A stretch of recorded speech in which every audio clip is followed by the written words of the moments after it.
ಸ್ನೇಹಿತರೆ ನಮಸ್ತೆ. ನನ್ನ ಸ್ಟಡಿ ವಿತ್ ಶಂಕರ್ 24 ಯೂಟ್ಯೂಬ್ ಚಾನಲ್ಗೆ ಸ್ವಾಗತ.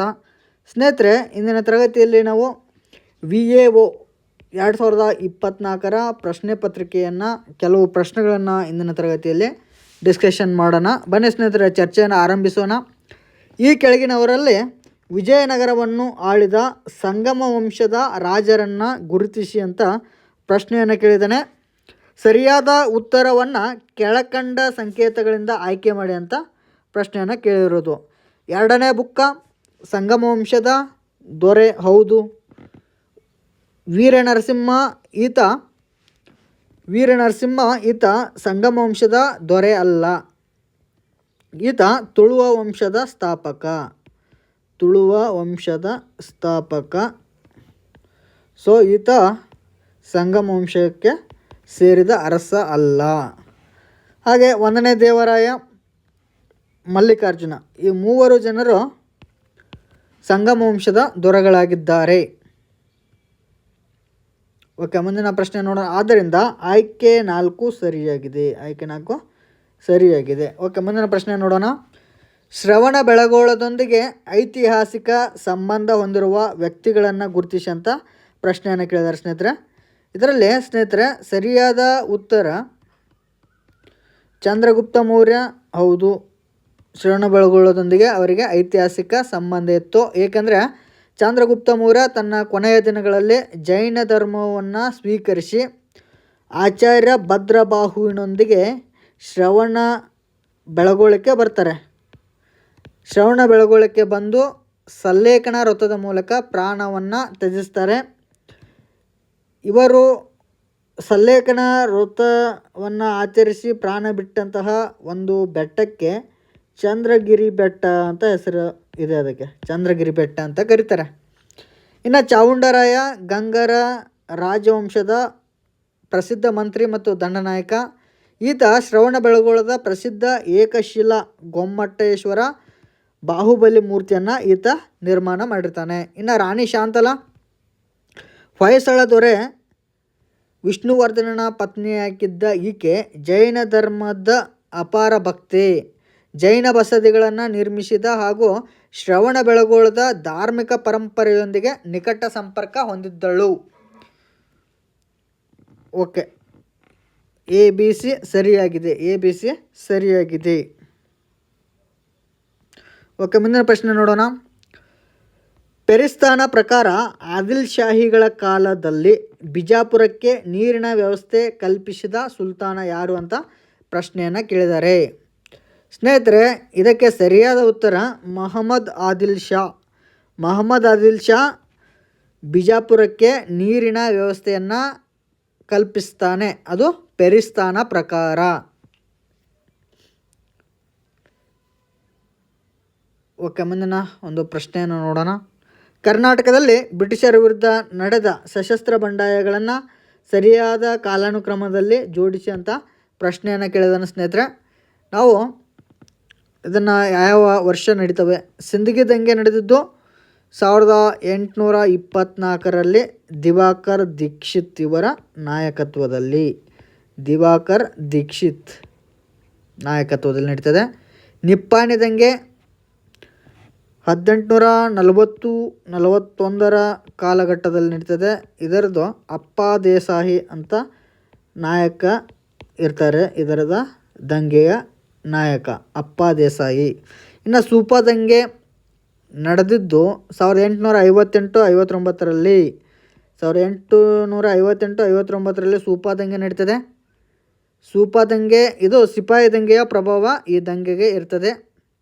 ಇನ್ನು ಬೀದರ್ ದಂಗೆ ನಡೆದಿದ್ದು 1852ರಲ್ಲಿ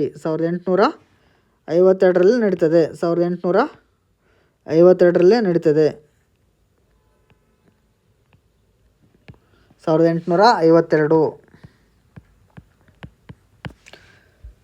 ಸೊ ನಾವು ಕಾಲಾನುಕ್ರಮದಲ್ಲಿ ಬರೆದಾಗ ಆಯ್ಕೆ 2 ಸರಿಯಾದ ಆನ್ಸರ್. ಫಸ್ಟು ನಡೆದಿದ್ದು ಬೀದರ್ ದಂಗೆ ನಂತರ ಸಿಂದಗಿ ದಂಗೆ ನಂತರ ಸೂಪಾ ದಂಗೆ ನಂತರ ನಿಪ್ಪಾಣಿ ದಂಗೆ. ಇಸ್ವಿಗಳು ಭಾಳ ಇಂಪಾರ್ಟೆಂಟ್. ಇವು ಇಸ್ವಿಗಳನ್ನು ಕೇಳ್ತಾರೆ ಸ್ನೇಹಿತರೆ. ಓಕೆ, ಮುಂದಿನ ಪ್ರಶ್ನೆ ನೋಡೋಣ. ಕೆಲವೊಂದು ವಿದ್ಯಮಾನಗಳನ್ನು ಮತ್ತು ಅವುಗಳ ಹಿಂದಿರುವ ಕಾರಣ ತತ್ವಗಳನ್ನು ಕೆಳಗಿನ ಕೋಷ್ಟಕದಲ್ಲಿ ನೀಡಲಾಗಿದೆ. ವಿದ್ಯಮಾನ, ಅದಕ್ಕೆ ಕಾರಣಗಳು. ಓಕೆ, ನಕ್ಷತ್ರಗಳ ಮಿನುಗುವಿಕೆ ಇದು ವಾಯುಮಂಡಲದ ವಕ್ರೀಭವನ. ಸರಿಯಾಗಿದೆ, ಸರಿಯಾದ ಒಂದು ಹೊಂದಾಣಿಕೆ. ಇನ್ನು ಕಾಮನಬಿಲ್ಲು ಪ್ರಸರಣ ಮತ್ತು ಸಂಪೂರ್ಣ ಆಂತರಿಕ ಪ್ರತಿಫಲನ. ಪ್ರಸರಣ ಹಾಗೂ ಸಂಪೂರ್ಣ ಆಂತರಿಕ ಪ್ರತಿಫಲನ, ಇದು ಕೂಡ ಸರಿಯಾಗಿದೆ. ಇನ್ನು ಆಕಾಶದ ನೀಲಿ ಬಣ್ಣ, ಇದಕ್ಕೆ ಹಿಂದಿರುವ ಕಾರಣ ಏನಂದರೆ ಬೆಳಕಿನ ಚದುರುವಿಕೆ. ಇದು ಕೂಡ ಸರಿಯಾದ ಒಂದು ಹೊಂದಾಣಿಕೆ. ಸ್ನೇಹಿತರೆ, ಇದರದೊಂದು ಎಕ್ಸ್ಪ್ಲನೇಷನ್ ನೋಡೋಣ. ನಕ್ಷತ್ರಗಳ ಮಿನುಗುವಿಕೆ, ನಕ್ಷತ್ರದ ಬೆಳಕು ಭೂಮಿಯ ವಾತಾವರಣದ ವಿವಿಧ ಸಾಂದ್ರತೆಯ ಪದರಗಳ ಮೂಲಕ ಹಾದು ಬರುವಾಗ ವಾಯುಮಂಡಲದ ವಕ್ರೀಭವನಕ್ಕೆ ಒಳಗಾಗೋದ್ರಿಂದ ನಕ್ಷತ್ರಗಳು ಮಿನುಗುವಂತೆ ಕಾಣ್ತವೆ ನಮಗೆ. ಓಕೆ, ಇನ್ನು ಕಾಮನಬಿಲ್ಲು ಸೂರ್ಯನ ಬೆಳಕು ನೀರಿನ ಹನಿಗಳ ಮೂಲಕ ಹಾದು ಹೋಗುವಾಗ,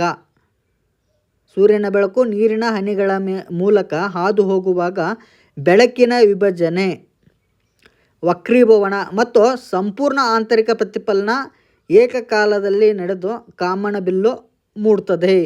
ಬೆಳಕಿನ ವಿಭಜನೆ ಆಗುತ್ತೆ, ವಕ್ರೀಭವನ ಆಗ್ತದೆ, ಸಂಪೂರ್ಣ ಆಂತರಿಕ ಪ್ರತಿಫಲನ ಆಗ್ತದೆ. ಈ ಮೂರೂ ಏಕಕಾಲದಲ್ಲಿ ನಡೆದಾಗ ಕಾಮನಬಿಲ್ಲು ಉಂಟಾಗ್ತದೆ. ಇನ್ನು ಆಕಾಶದ ನೀಲಿ ಬಣ್ಣಕ್ಕೆ ಕಾರಣ ಏನಂದರೆ ಸೂರ್ಯನ ಬೆಳಕು ಭೂಮಿಯ ವಾತಾವರಣವನ್ನು ಪ್ರವೇಶಿಸಿದಾಗ ಕಡಿಮೆ ತರಂಗಾಂತರ ಹೊಂದಿರುವ ನೀಲಿ ಬಣ್ಣವು ಧೂಳಿನ ಕಣಗಳಿಂದ ಹೆಚ್ಚು ಚದುರುವಿಕೆಗೆ ಒಳಗಾಗುತ್ತದೆ. ಆದ್ದರಿಂದ ಆಕಾಶ ನೀಲಿಯಾಗಿ ಕಾಣ್ತದೆ. ಕಡಿಮೆ ತರಂಗಾಂತರ ಹೊಂದಿರುವಂತಹ ನೀಲಿ ಬಣ್ಣ ಧೂಳಿನ ಕಣಗಳಿಂದ ಹೆಚ್ಚು ಚದುರುವಿಕೆಗೆ, ಸ್ಕ್ಯಾಟ್ರಿಂಗ್ ಆಫ್ ಲೈಟ್ ಅಂತ ಕರೀತಾರೆ. ಸೊ ಆಕಾಶ ನೀಲಿಯಾಗಿ ಕಾಣ್ತದೆ. ಸೊ ಆದ್ದರಿಂದ ಮೂರೂ ಹೇಳಿಕೆಗಳು, ಮೂರೂ ಕಾರಣ ಮತ್ತು ವಿದ್ಯಮಾನಗಳು ಮೂರು ಕರೆಕ್ಟಾಗಿವೆ. ಇನ್ನು ಮುಂದಿನ ಪ್ರಶ್ನೆ ನೋಡೋಣ. ಕರ್ನಾಟಕ ರಾಜ್ಯ ಮಾಲಿನ್ಯ ನಿಯಂತ್ರಣ ಮಂಡಳಿಯನ್ನು ಯಾವ ಕಾಯ್ದೆಯಡಿ ರಚಿಸಲಾಯಿತು ಅಂತ ಪ್ರಶ್ನೆಯನ್ನು ಕೇಳಿದ್ದಾರೆ. ಜಲ ಮಾಲಿನ್ಯ ತಡೆಗಟ್ಟುವಿಕೆ ಮತ್ತು ನಿಯಂತ್ರಣಕ್ಕಾಗಿ ಕರ್ನಾಟಕ ರಾಜ್ಯ ಮಾಲಿನ್ಯ ನಿಯಂತ್ರಣ ಮಂಡಳಿಯನ್ನು ಕರ್ನಾಟಕ ಸರ್ಕಾರ ಈ ಕೆಳಗಿನ ಯಾವ ಕಾಯ್ದೆಯಡಿ ರಚಿಸಿತು ಅಂತ ಪ್ರಶ್ನೆಯನ್ನು ಕೇಳಿದ್ದಾರೆ. ಸೊ ಇದಕ್ಕೆ ಸರಿಯಾದ ಉತ್ತರ ಏನಂದರೆ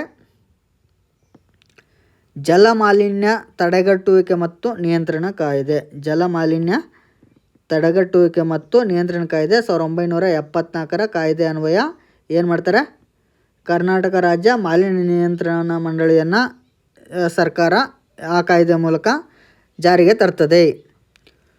ಕರ್ನಾಟಕ ಸರ್ಕಾರ 1974ರಲ್ಲಿ ಕರ್ನಾಟಕ ರಾಜ್ಯ ಮಾಲಿನ್ಯ ನಿಯಂತ್ರಣ ಮಂಡಳಿ KSPCB ಅಂತ ಕರೀತಾರೆ, ಅದನ್ನು ಸ್ಥಾಪನೆ ಮಾಡ್ತದೆ. ಪ್ರಾರಂಭದಲ್ಲಿ ಇದರ ಹೆಸರು ಏನಿರ್ತದೆ ಅಂದರೆ ಕರ್ನಾಟಕ ರಾಜ್ಯ ಜಲ ಮಾಲಿನ್ಯ ತಡೆಗಟ್ಟುವಿಕೆ ಮತ್ತು ನಿಯಂತ್ರಣ ಮಂಡಳಿ ಅಂತ ಇರ್ತದೆ. ನಂತರ ಅದನ್ನು ಹೆಸರನ್ನು ಚೇಂಜ್ ಮಾಡ್ತಾರೆ.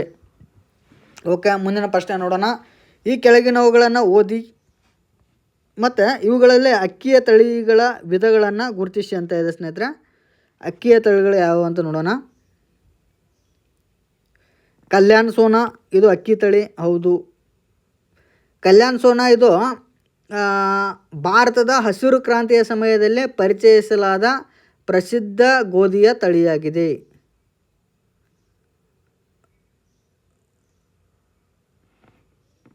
ಇದು ಗೋಧಿ ತಳಿದು, ಕಲ್ಯಾಣ್ ಸೋನಾದು ಗೋಧಿ ತಳಿ. ಓಕೆ, ಗೋಧಿ ತಳಿ. ಓಕೆ, ಇನ್ನು ಸೋನಾಲಿಕಾ ಇದು ಕೂಡ ಗೋಧಿ ತಳಿ, ಇನ್ನು ಜಯ, ರತ್ನ ಮತ್ತು ಐಆರ್8 ಇವೇನಂದರೆ ಇವು ಮೂರು ಕೂಡ ಅಕ್ಕಿಯ ವಿಧಗಳು, ಅಕ್ಕಿ ತಳಿಯ ವಿಧಗಳು. ಐಆರ್8. ಓಕೆ, ಮುಂದಿನ ಪ್ರಶ್ನೆ ನೋಡೋಣ. ಶಿಶುವಿನ ಜನನ ನಂತರದಲ್ಲಿ ಸ್ತನಗ್ರಂಥಿಗಳಿಂದ ಕ್ಷೀರದ ಸ್ರವಿಸುವಿಕೆ ಮತ್ತು ಬಿಡುಗಡೆಯನ್ನು ಪ್ರಚೋದಿಸಲು ಅತ್ಯಗತ್ಯವಾದ ರಸದೂತ ಯಾವುದು ಅಂತ ಕೇಳಿದ್ದಾರೆ ಸ್ನೇಹಿತರೆ. ಇದಕ್ಕೆ ಸರಿಯಾದ ಉತ್ತರ ಆಕ್ಸಿಟೋಸಿನ್. ಇದು ಶಿಶುವಿನ ಜನನನ ನಂತರದಲ್ಲಿ ಸ್ತನಗ್ರಂಥಿಗಳಿಂದ ಕ್ಷೀರದ ಸ್ರವಿಸುವಿಕೆ ಮತ್ತು ಬಿಡುಗಡೆಯನ್ನು ಪ್ರಚೋದಿಸಲಿಕ್ಕೆ ಅತ್ಯಗತ್ಯವಾದಂತಹ ಆಕ್ಸಿಟೋಸಿನ್. ಜೀವ ವಿಜ್ಞಾನದ ಪ್ರಕಾರ ಸ್ನೇಹಿತರೆ ಆಕ್ಸಿಟೋಸಿನ್ ಇದೇನೆಂದರೆ ಹಾಲು ಹೊರ ಬರಲಿಕ್ಕೆ ಬಿಡುಗಡೆಯಾಗುವಂತಹ ಒಂದು ಸ್ತನಗ್ರಂಥಿ ಇದು ಆಕ್ಸಿಟೋಸಿನ್. ಓಕೆ. ಶಿಶುವಿನ ಜನನ ನಂತರದಲ್ಲಿ ಸ್ತನಗ್ರಂಥಿಗಳಿಂದ ಕ್ಷೀರದ ಸ್ರವಿಸುವಿಕೆ ಮತ್ತು ಬಿಡುಗಡೆಯನ್ನು ಪ್ರಚೋದಿಸಲು ಅತ್ಯಗತ್ಯವಾದ ರಸದೂತ ಯಾವುದು ಅಂದರೆ ಆಕ್ಸಿಟೋಸಿನ್. ಓಕೆ, ಮುಂದಿನ ಪ್ರಶ್ನೆ ನೋಡೋಣ. ಮಾನವನ ಹೃದಯದ ಅಂಗಗಳು ಮತ್ತು ಅವುಗಳ ಕಾರ್ಯಗಳನ್ನು ಕೆಳಗೆ ನೀಡಲಾಗಿದೆ. ಎಷ್ಟು ಜೋಡಿ ಸರಿಯಾಗಿವೆ ಅಂತ ಪ್ರಶ್ನೆಯನ್ನು ಕೇಳಿದರೆ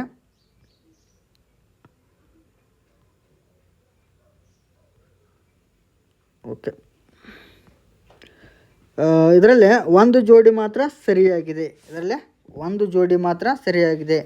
ಇದರ ಎಕ್ಸ್ಪ್ಲನೇಷನ್ ನೋಡೋಣ ಸ್ನೇಹಿತರೆ.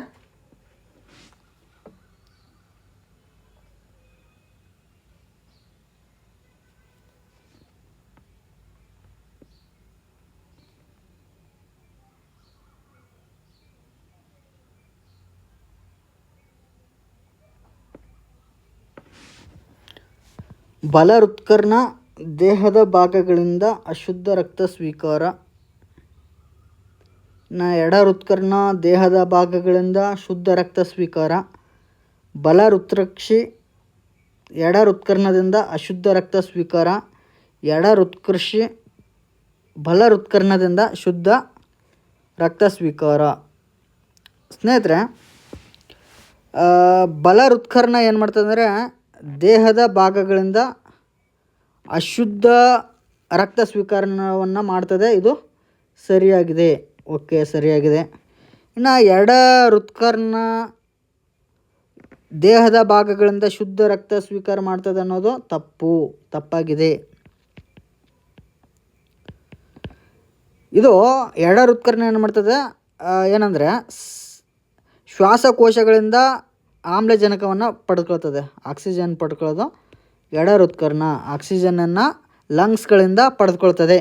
ಇನ್ನು ಬಲ ಹೃತ್ಕರ್ಷಿ ಇದೇನು ಮಾಡ್ತದೆ ಅಂದರೆ ಎಡಕರ್ಣಿಕೆಯಿಂದ ಅಶುದ್ಧ ರಕ್ತ ಸ್ವೀಕಾರವನ್ನು ಮಾಡ್ತದೆ. ಎಡ ಹೃತ್ಕರ್ಣದ ಅಶುದ್ಧ ರಕ್ತವನ್ನು ಸ್ವೀಕಾರ ಮಾಡ್ತದೆ ಅನ್ನೋದು ಇದು ಕೂಡ ತಪ್ಪಾಗಿದೆ.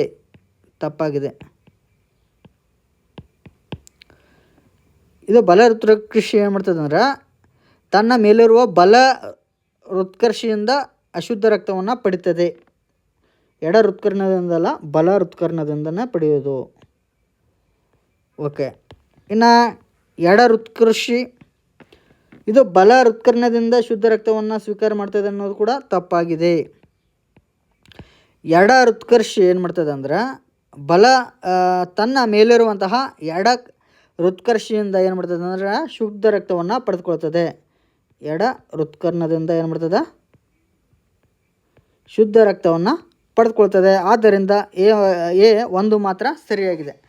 ಇನ್ನು ಮುಂದಿನ ಪ್ರಶ್ನೆ ನೋಡೋಣ. 2023ರಲ್ಲಿ ವೈದ್ಯಕೀಯ ಶರೀರ ಕ್ರಿಯಾಶಾಸ್ತ್ರದ ಕ್ಷೇತ್ರದಲ್ಲಿ COVID-19ಗೆ ಪರಿಣಾಮಕಾರಿಯಾಗಿ mRNA ವ್ಯಾಕ್ಸಿನ್ ಅಭಿವೃದ್ಧಿಪಡಿಸಿ ನೊಬೆಲ್ ಪಾರಿತೋಷಕವನ್ನು ಪಡೆದವರು ಯಾರು ಅಂತ ಪ್ರಶ್ನೆಯನ್ನು ಕೇಳಿದರೆ ಇದಕ್ಕೆ ಸರಿಯಾದ ಉತ್ತರ ಕಾರಿಕೋ ಮತ್ತು ವೈಸ್ಮ್ಯಾನ್. ಇನ್ನು ಕರ್ನಾಟಿಕ್ ಯುದ್ಧಗಳಿಗೆ ಸಂಬಂಧಿಸಿದಂತೆ ಈ ಕೆಳಗಿನವುಗಳನ್ನು ಪರಿಗಣಿಸಿ ಅಂತ ಇದೆ ಸ್ನೇಹಿತರೆ. ಇದರಲ್ಲಿ ಎಷ್ಟು ಒಪ್ಪಂದಗಳು ಸರಿಯಾಗಿ ಹೊಂದಾಣಿಕೆಯಾಗಿವೆ ಅಂತ ಪ್ರಶ್ನೆಯನ್ನು ಕೇಳಿರೋದು. ಮೊದಲ ಕರ್ನಾಟಿಕ್ ಯುದ್ಧ ಪ್ಯಾರಿಸ್ ಒಪ್ಪಂದ ಅಲ್ಲ. ಮೊದಲ ಕರ್ನಾಟಿಕ್ ಯುದ್ಧ ಎಕ್ಸ್ಲಾ ಚಾಪೆಲ್ ಒಪ್ಪಂದದ ಮೂಲಕ ಚಾಪೆಲ್ ಒಪ್ಪಂದ. ಇನ್ನು ಎರಡನೇ ಕರ್ನಾಟಿಕ್ ಯುದ್ಧ ಎರಡನೇ ಕರ್ನಾಟಿಕ್ ಯುದ್ಧ ಇದು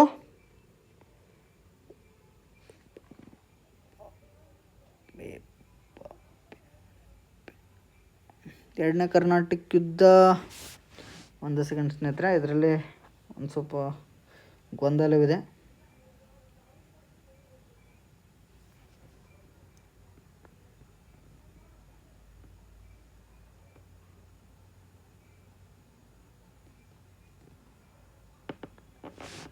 ಮೊದಲನೇ ಕರ್ನಾಟಿಕ್ ಯುದ್ಧ ಪ್ಯಾರಿಸ್ ಒಪ್ಪಂದ ಅಲ್ಲ, ಎಕ್ಸ್ಲಾ ಚಾಪೆಲ್ ಒಪ್ಪಂದ. ಎಕ್ಸ್ಲಾ ಚಾಪೆಲ್ ಒಪ್ಪಂದ 1ನೇ ಕರ್ನಾಟಕ ಯುದ್ಧ ನಡೆದು 1846-48 ಘಟ್ಟದಲ್ಲಿ ನಡೀತದೆ.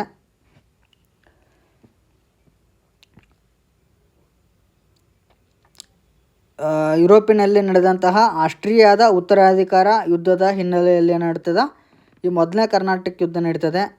ಈ ಮೊದಲನೇ ಕರ್ನಾಟಕ ಯುದ್ಧದ ನಂತರ ಏನು ಮಾಡ್ತದೆ, ಎಕ್ಸ್ಲಾ ಚಾಪೆಲ್ ಒಪ್ಪಂದ ಆಗ್ತದೆ. ಇನ್ನು ನೆಕ್ಸ್ಟು 2ನೇ ಕರ್ನಾಟಕ ಯುದ್ಧ ನಡೆದಿದ್ದು 1749-54. ಇದೇನಂದರೆ ಹೈದರಾಬಾದ್ ಮತ್ತು ಅರ್ಕಾಟ್ನ ಸಿಂಹಾಸನಕ್ಕಾಗಿ ಸ್ಥಳೀಯವಾಗಿ ನಡೆದಂತಹ ಒಂದು ಯುದ್ಧ. ಇದು ಪಾಂಡಿಚೇರಿ ಒಪ್ಪಂದದ ಮೂಲಕ ಕೊನೆಗೊಳ್ತದೆ. ಪಾಂಡಿಚೇರಿ ಒಪ್ಪಂದ. ಓಕೆ, ಒಂದು ಮಾತ್ರ ಸರಿ ಇದರಲ್ಲಿ, ಅಂದರೆ 2ನೇ ಕರ್ನಾಟಕ ಯುದ್ಧ ಪಾಂಡಿಚೇರಿ ಒಪ್ಪಂದದ ಮೂಲಕ ಕೊನೆಗೊಳ್ತದೆ. ಇನ್ನು 3ನೇ ಕರ್ನಾಟಕ ಯುದ್ಧ ಪ್ಯಾರಿಸ್ ಒಪ್ಪಂದದ ಮೂಲಕ ಕೊನೆಗೊಳ್ತದೆ. ಆದ್ದರಿಂದ ಒಂದು ಮಾತ್ರ ಇದರಲ್ಲಿ ಸರಿಯಾಗಿದೆ. ಇನ್ನು ಭಾರತದಲ್ಲಿ ಗಾಂಧೀಜಿಯವರ ಆರಂಭಿಕ ಹೋರಾಟಗಳಿಗೆ ಸಂಬಂಧಿಸಿದಂತೆ ಈ ಕೆಳಗಿನ ಜೋಡಿಗಳನ್ನು ಇದು ಮಾಡಿ ಅಂತ ಹೇಳಿದ್ದಾರೆ, ಗುರುತಿಸಿ ಅಂತ ಹೇಳಿದ್ದಾರೆ. ಚಂಪಾರನ್ ಸತ್ಯಾಗ್ರಹ ಪ್ರಥಮ ಕಾನೂನುಭಂಗ ಚಳವಳಿ, ಇದು ಸರಿಯಾಗಿದೆ, ಹೌದು. ಚಂಪಾರನ್ ಸತ್ಯಾಗ್ರಹ 1917ರಲ್ಲಿ ನಡೀತದೆ, ರೈಟ್. ಬಿಹಾರದ ಚಂಪಾರನ್ನಲ್ಲಿ ನೀಲಿ ಬೆಳೆಗಾರರ ಪರವಾಗಿ ಗಾಂಧೀಜಿಯವರು ನಡೆಸಿದ ಹೋರಾಟವನ್ನು ಭಾರತದಲ್ಲಿ ಅವರ ಮೊದಲ ಕಾನೂನುಭಂಗ ಚಳವಳಿ ಅಂತ ಕರೀತಾರೆ. ಇನ್ನು ಅಹಮದಾಬಾದ್ ಹತ್ತಿ ಗಿರಣಿ ಮುಷ್ಕರ, ಇದು ಪ್ರಥಮ ಅಸಹಕಾರ ಚಳವಳಿ, ಇದು ತಪ್ಪಾಗಿದೆ. ಪ್ರಥಮ ಅಸಹಕಾರ ಚಳವಳಿ ಅನ್ನೋದು ತಪ್ಪಾಗಿದೆ. ಅಹಮದಾಬಾದ್ ಮುಷ್ಕರ ಗಾಂಧೀಜಿಯವರ ಭಾರತದ ಪ್ರಥಮ ಉಪವಾಸ ಸತ್ಯಾಗ್ರಹ. ಪ್ರಥಮ ಉಪವಾಸ ಸತ್ಯಾಗ್ರಹ. ಓಕೆ. ಇನ್ನು ಖೇಡಾ ಸತ್ಯಾಗ್ರಹ ಪ್ರಥಮ ಉಪವಾಸ ಸತ್ಯಾಗ್ರಹ ಅನ್ನೋದು ಕೂಡ ತಪ್ಪಾಗಿದೆ. ಸೊ ಆದ್ದರಿಂದ ಇದರಲ್ಲಿ ಒಂದು ಮಾತ್ರ ಇದರಲ್ಲಿ ಸರಿಯಾಗಿದೆ. ಸ್ನೇಹಿತರೆ, ಇಷ್ಟು ಪ್ರಶ್ನೆಗಳನ್ನು ಇಂದಿನ ತರಗತಿಯಲ್ಲಿ ಡಿಸ್ಕಷನ್ ಮಾಡಿದ್ವಿ. ಮುಂದಿನ ಪ್ರಶ್ನೆಗಳನ್ನು ಮುಂದಿನ ತರಗತಿಯಲ್ಲಿ ಡಿಸ್ಕಷನ್ ಮಾಡ್ತೀನಿ ಅಂತ ಹೇಳ್ತಾ ತರಗತಿ ಮುಗಿಸ್ತೇನೆ ಸ್ನೇಹಿತರೆ. ಧನ್ಯವಾದಗಳು.